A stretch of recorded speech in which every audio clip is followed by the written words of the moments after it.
Who watched this? Anything? I did. You did? Yeah, you were talking about orgasms and shit for Doctor Strange. What's going on with that?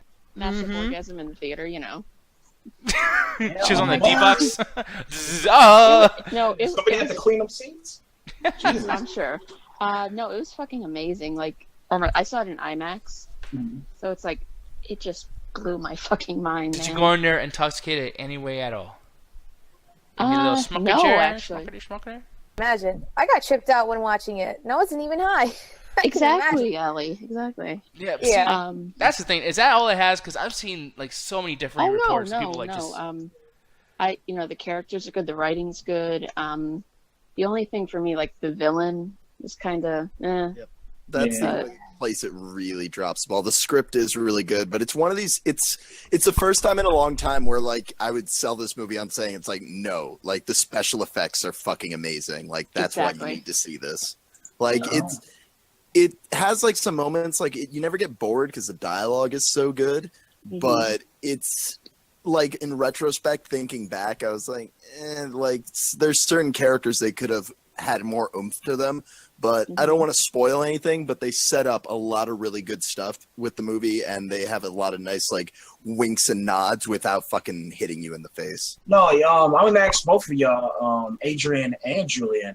Like, as Doctor Strange, this introducing the whole, mystical side of the Marvel Universe, does it actually get you really, really excited for his potential inclusion into Infinite War? Or just, like, later down the line? Because it's just, like, he's so different from all the other superheroes. Is that a new Call of Duty game? Wait. Get it? Oh, no, Yeah. Oh. It really does, man.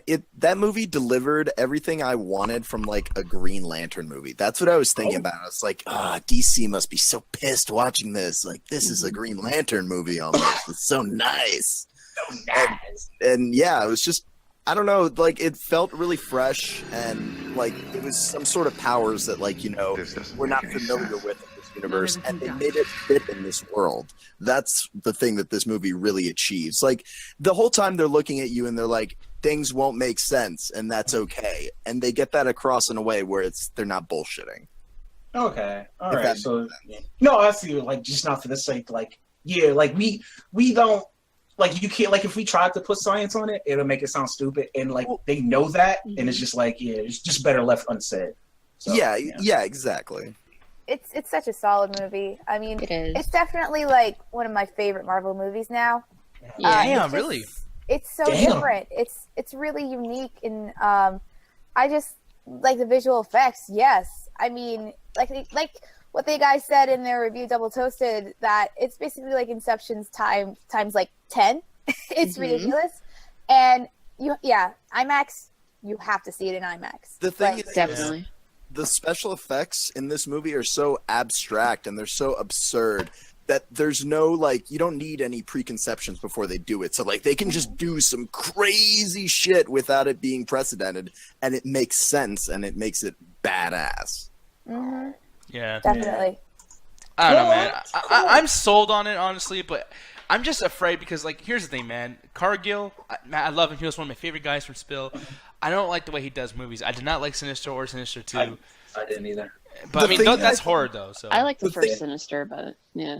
The thing I find so funny about his dialogue is, I don't know why, but anytime I see a movie that he wrote, I'm like, I hear him saying every line. This is so weird. Me too. Like, okay, I'm glad I'm not alone, because, like, you hear him talking, it's like, I feel like I've heard you say these things. Yeah. I was waiting during the movie, if someone said the I-35 interchange at one point, I would have, like, gotten out my seat, like, lost my shit. Nothing like that happens, but I think the dialogue is probably, like, one of the stronger things about the movie. It's not the strongest, because it's special. And I wanted to ask you guys this, and I was actually curious about that with the Double Toasted review. Do y'all think y'all just a little bit biased with the movie because y'all do know Carlisle from Spill? No. Sure. Yeah, a little bit. That movie was. I saw it in D-Box 3D. That shit was insane. Nice. Damn, D-Box 3D, both. Yeah, Holy shit. Dude, I had never, because like I heard them talking up a story, like Martin was like hyping it up. I was like, okay, he's just going off Cargill's dick, whatever.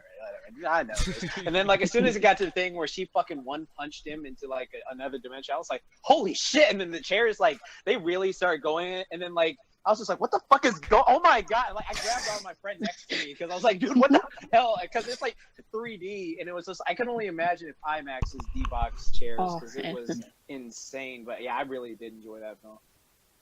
Yeah. I know people are talking about the villain a lot. Like, man, this guy really fucking sucks, man. I don't like this guy. But it's like, I mean, he's not the worst villain they've had, but he's just the cape is the best. Literally, Forgettable. You're not going to remember him. I've already forgotten him really. But like And that's the that's thing the too. I worst thing feel about like you don't need the biggest villain for this. Like, right, Julian? Like, and I know I interrupted you, so go ahead, man. Well, I mean, I interrupted you first, so ha. But I think that they do need to give a shit about the villain because during the film, while you're watching it, like it's like you don't give a fuck about the threat because you're like, oh, well, they don't care about this threat, so obviously he's not going to be around. Like even in Guardians of the Galaxy, I forgive that villain more because that movie is so Star Warsy, you know, and they're trying to go with like he's the bad guy, and they give him a really great introduction. And like at the beginning of this movie, not to spoil anything, but like the scene revolves around the villain, and like you get more out of the chosen one or whatever her name is. Like you learn more about her than you do him in that opening scene. Like that is a really well developed character in the movie. But like the villain, man, he was just really awesome makeup. Like that's all I could think when I saw him. I was like, oh, his eyes look beautiful. They're all sparkly. They have like purple sparkles. And they were like, Yeah. it was like, whoa, what's wrong with your face? Yeah, honestly though, I wasn't as torn about the villain as I am like with other Marvel movies, because I was just loving Benedict Cumberbatch and Doctor Strange and Chiwetel Ejiofor was really good, and as you said, the Ancient One. Like I loved all of the good characters. That I felt like they were just developing them. That I really didn't mind that the villain didn't have a lot of development, which I think they do need to give a crap about. You know, because like they are seriously lacking in memorable villains at this point. Yeah. But I think for this one actually it's more forgiving than any of the other Marvel movies that had weak villains. Max is calling you out, Julian. He's like, Julian talked about another man's eyes without the right context. Like, Like Julian just like this, like I'm lost in his eyes. dude. It's like, dude, these eyes remind me of Cargill's eyes, man. It's amazing. Oh my god! Like every time he looks on screen, it makes me think like Cargill's looking at me. Oh my god! Can I just suck his dick? One thing the thing is, dude, I had one of those moments that, I mean, I know you guys make fun of Julian, but I had one of those moments when I saw the picture of Stan Lee and Cargill like standing together in one of those pictures that you just posted, and I was like, dude, like that's fucking beautiful, man. Like he was reviewing his movies like fucking 5-6 years ago, like just like, oh yeah, like, you know, I'm just part of Spill. Like, no offense to Corey, but I mean, Spill is not fucking Marvel. Like, you know what I mean? Like, Yeah, of course not. and it's just like he's standing next to Stan What's fucking that? Lee, man. What's Spill? Well, you know, speaking of a villain, I just wanted to just say one last thing is that I think in the sequel, I think they're going to have a really well developed villain. From what Yeah, I agree. Yeah. No, Do because you think that's going to take away from the actual, like, because, I mean, dude, this movie must have cost a lot of fucking money to do what they did, like, you know, visually.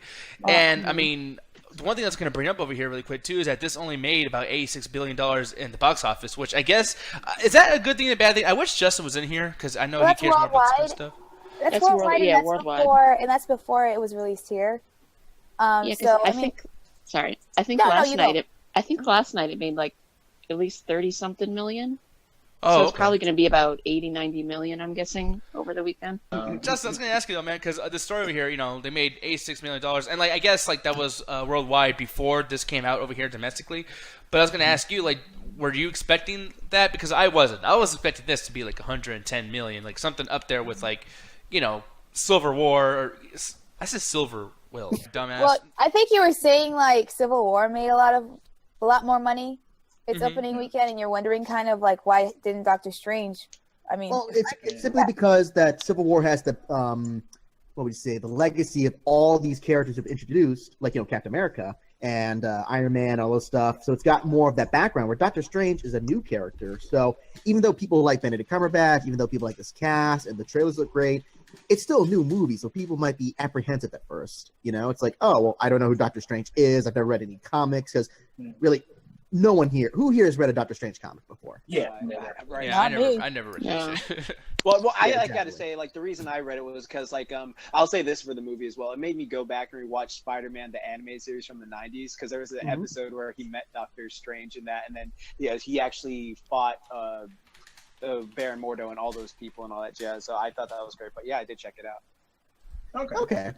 Yeah. No, so I think the same. Like, this is actually really good for a debut movie. Like, it's not like record breaking per se, but it's a strong opening for a new character to come into the universe. So. Yeah, Civil War was the third movie. Like, it's not just Civil. Like, we're calling it Civil War because we're really familiar with the Marvel movies, but that said Captain America in big letters, and that's what fucking sells people. See, I thought back then CumberBatch people would care more about Doctor Strange since the comic books are so like. I mean, they talk about that shit a lot. At least I feel like people do. But yeah, I don't know. Like, we'll see. Maybe this is just a build up to Infinity War, which that's gonna make so much fucking Oh, money. it definitely is. Like, I mean, especially yeah. The way that the movie ends. I'm not going to say anything. They definitely tie into several Marvel movies coming up. So Spoiler alert! I wasn't thinking that was gonna happen. Like, and they know, like, going back to your point, Nick, I I'm think just that's joking, by the why way. they kept pushing it. Like, oh my god, this movie's gonna have so many crazy visuals. Like, they was just selling the movie on that alone because they knew people didn't know Doctor Strange. But all that people see was that Marvel logo and like just like saying like, oh my god, it's gonna be like these crazy visuals. And if they did, like I said, if they delivered, which they're like these people are telling me in the Google Hangouts call, then the word of mouth is going to actually make that budget go up. They actually make its budget back and then some. So it's actually good and make it. Hopefully, it's compatible towards Star Wars coming out, that Rogue One, because that's going to rake in the money. So yeah, let's just see if they can stay on top with that coming out, because that's going to be just Harry like Potter. Oh, Harry Potter too. Oh so, yeah. Oh man, so they got some competition coming up.